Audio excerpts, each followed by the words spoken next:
The state capitol, one of the hottest races, if not the hottest race in the Capital District, is up in Saratoga County, where there's a real tough and interesting primary in the Republican Party's primary for sheriff. After some 40 years, Jim Bowen, a legendary, venerable sheriff, who's the longest tenured sheriff in New York State right now.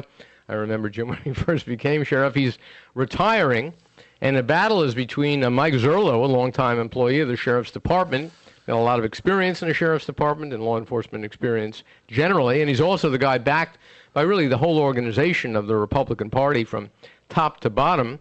And he's joining us this morning, and of course he's running against Jeff Gildersleeve, who was with us here on Monday, a longtime state police official who rose the ranks in the state police. He's an investigator now in the Warren County Sheriff's Department. He's the outsider challenging Mike Zurlo, and since we had Jeff Gildersleeve with us on Monday, actually, within minutes of having Jeff Gildersleeve with us on Monday, someone came over from one of Senator Dean Skelos' offices and said, would we have Mike Zurlo on? Could I put him on the air? I said, sure, I'd be happy to have him on. He's joining us this morning. With that as background, let me welcome Mike Zurlo to the show. Good morning, Mike. Thanks for being with us. Thanks, Fred. Thanks for having me. This is one of the most spirited races around, and certainly it's unusual in Saratoga County since there hasn't been a race for sheriff of any consequence, really, in some 40 years. If you would, give us a sense of how it's going, and if you could comment on the fact, I think it's a fact, that a lot of people think that the race up there is fairly tight with your opponent. The race has been going very good, very positive. I've been out door to door every day, meeting the residents of the county. I've been all over the county, from Waterford to Malta to Ballston, Milton, all the way up to the Sacandaga. The response has been great, and I'm looking forward to our primary on September 10th and moving on to the general election. What about the question of a tight race? Do you see it that way? I don't. Based on everybody I've been speaking to, the citizens of the county, I believe they're out there supporting me, and that's what I'm hoping for on September 10th. Let me note that Mike Zurlo is a native of Mechanicville, and he served a stint as a town justice in the town of Stillwater. He now works for a private firm as a consultant, I gather, and also is an instructor in the Municipal Police Training Council, which trains would-be police officers. When you think of the issues in this race, Mike, tell us what the most important ones are. I think the important issue for me, Fred, is our school and our children. I formed a teen advisory safety council with students throughout school districts in Saratoga County. We had our first meeting yesterday. I had students grades 10, 11, and 12 from Shenandoah, Ballston Spa, Mechanicville, Stillwater, Corinth. I believe it starts in the schools. I'm looking to... What is the it that starts in the schools? I believe we need to have since there's no more DARE, no more state funding for DARE, I believe we need to look at our students in schools and have them come up with some ideas and see what's bothering them. The students themselves should come up with the ideas? What do they know? They're the eyes and ears inside the school.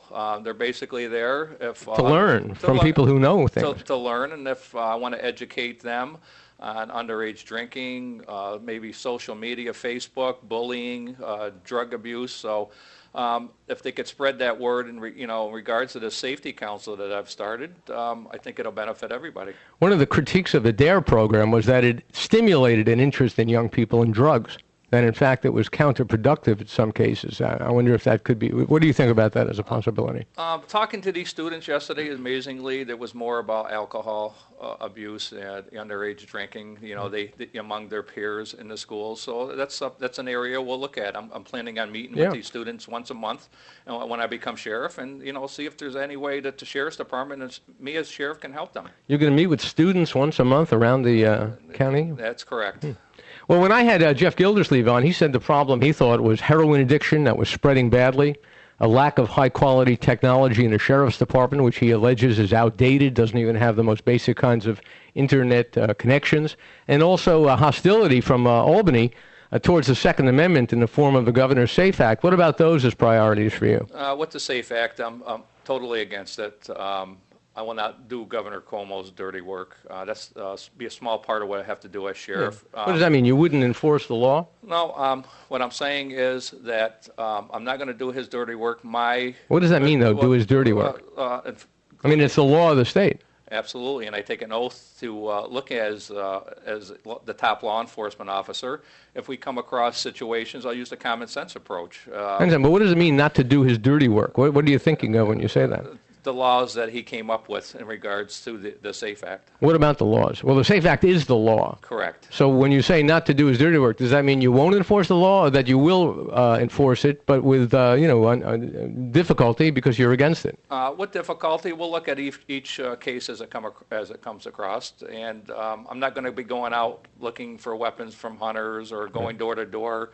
Citizens of Saratoga County. My goal as sheriff of Saratoga County is to protect the citizens, go after drug dealers and sex offenders and Okay, PWIs. that makes sense. But what about the other 2 points that your opponent raised? The question of heroin is a growing problem, and also in the county, and also, and maybe even more significantly, the allegation that the Saratoga County Sheriff's Department, now under Jim Owen for some 40 years, is outdated in many ways. And if you could address those two, the heroin question and whether or not the department is outdated and needs serious upgrading, especially in the technology area. In regards to the drug abuse in the county, there's a task force that works for the Sheriff's Department, and they're out there looking at the various areas. We work with Jim Murphy, our district attorney. But do you think it's a serious problem, a growing problem, or is it not? Is it kind of stable? I think it's stable, Okay. Fred. I really do. Based on the information that I hear and from the guys that work in the unit. And we also work with Jim Murphy and his task force and the Capital District Drug Abuse Task Force. Oh, I understand that. Yep. How about the allegation that the department's outdated,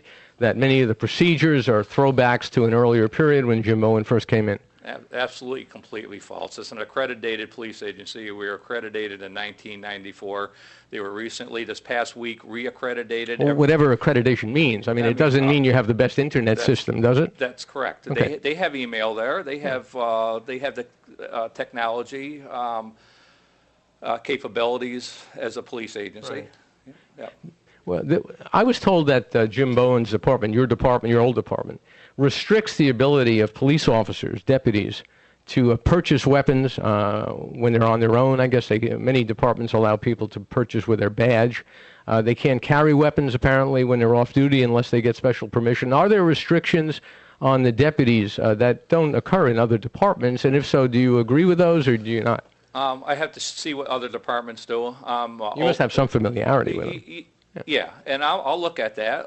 But do you have familiarity with them now? You're not aware of what other departments do? I am not. Oh, okay. And that's something that Have you heard this concern expressed, though? Not really. Okay. And when I become sheriff, we'll look into it. I'll research it, and I'll see. We'll go from that point. But it's something that I'm open to, and we'll look into. Fair enough. Just as one last related question, where do you stand on gun rights? I mean, you say you're opposed to the governor's so-called SAFE Act. Are you an NRA member, for instance? I am. Yes. When did you join? Probably 4 months ago. 4 months ago? Yeah.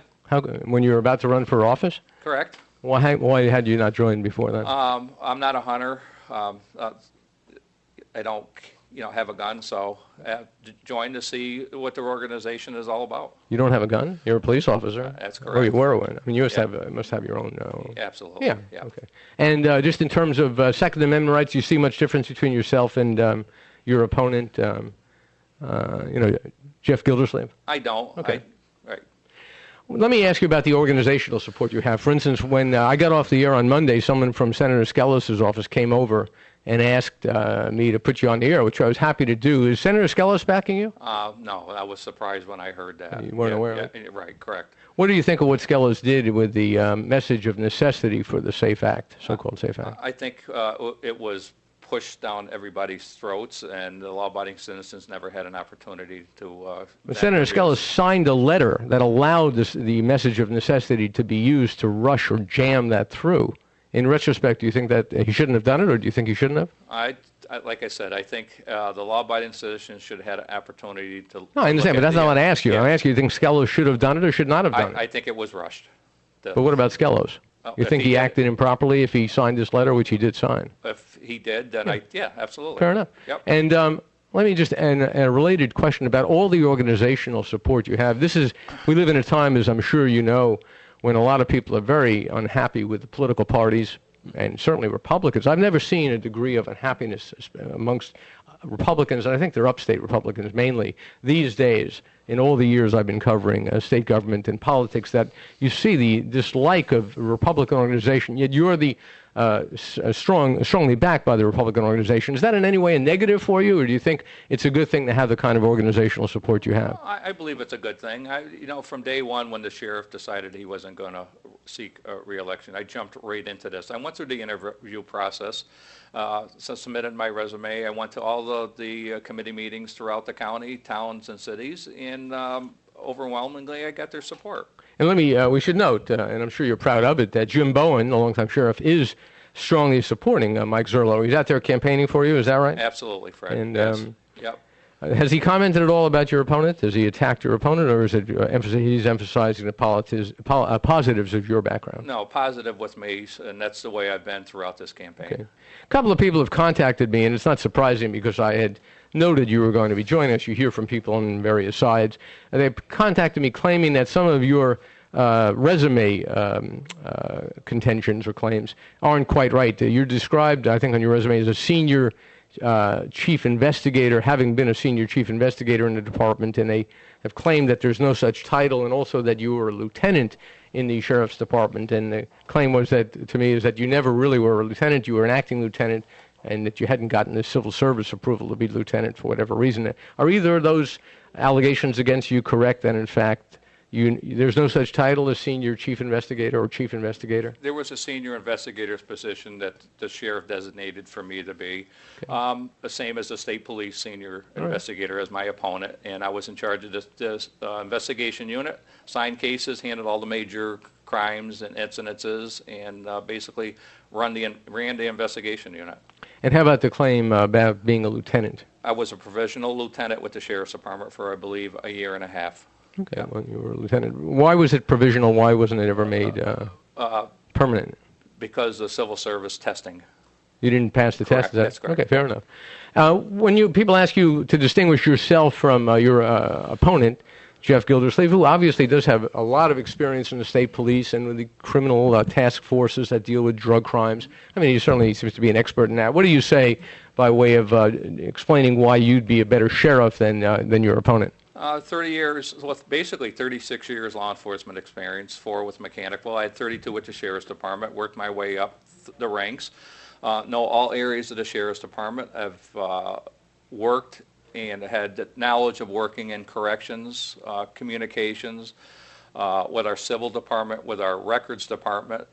So based on all that, the culmination of the 32 years, Fred, and knowing the ins and outs of the sheriff's department, I believe that's my advantage over my opponent, who has no experience with communications or corrections. But his experience in state police, presumably, or with something in terms of law enforcement, right? You wouldn't. Do you think he's qualified to be sheriff? I mean, if he ever won, would he be qualified?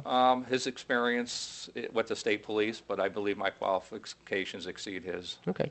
And let me just add a related political question, and I'm sure many people in Saratoga County were following this closely. I didn't until I took a look at it recently, and that was your challenge to your opponent's petitions, which were built around the claim that his name wasn't properly put on there. Why would you try to deny Republican voters the right to have a decision, right to have a opportunity to decide who their party's nominee should be, merely on the basis of someone putting their name down spelled in a way that generally he isn't known as? Why did you decide to do that? That's part of the process. It doesn't have to be. It's not required. Correct. That was a choice you made. Correct. Right. The lawyers believed that there was an issue with it. Yeah, but you have to authorize them. If you had told them not to do it, if you control your own campaign, they could have said, okay, we're just calling it to your attention. But you could have argued that in this day and age, when someone has that many signatures, we shouldn't try to knock them out on a technicality, which is exactly what you tried to do. Correct. But I also believe if the shoe was on the other foot, it would be the other side of the fence. So shouldn't one set an example? Just because the opponent would do something doesn't mean you have to. Correct. Yeah. So why do it? And the fact you did it, and however good your lawyers were, you lost.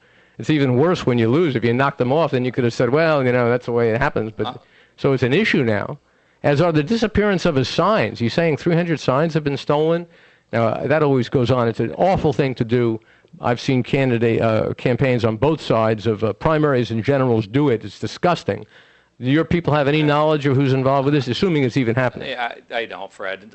Listen, I've had signs missing. I've had signs show up at my front lawn damaged. I don't condone it. Could be, town regulations where you can't have signs up on right-of-ways, maybe overzealous supporters. I don't condone anything. Right. I'm out there meeting the public and talking to the people what they want to hear. In this day and age of these infrared cameras that deer hunters use and others can use, you can set up these cameras. I'm sure the military uses them.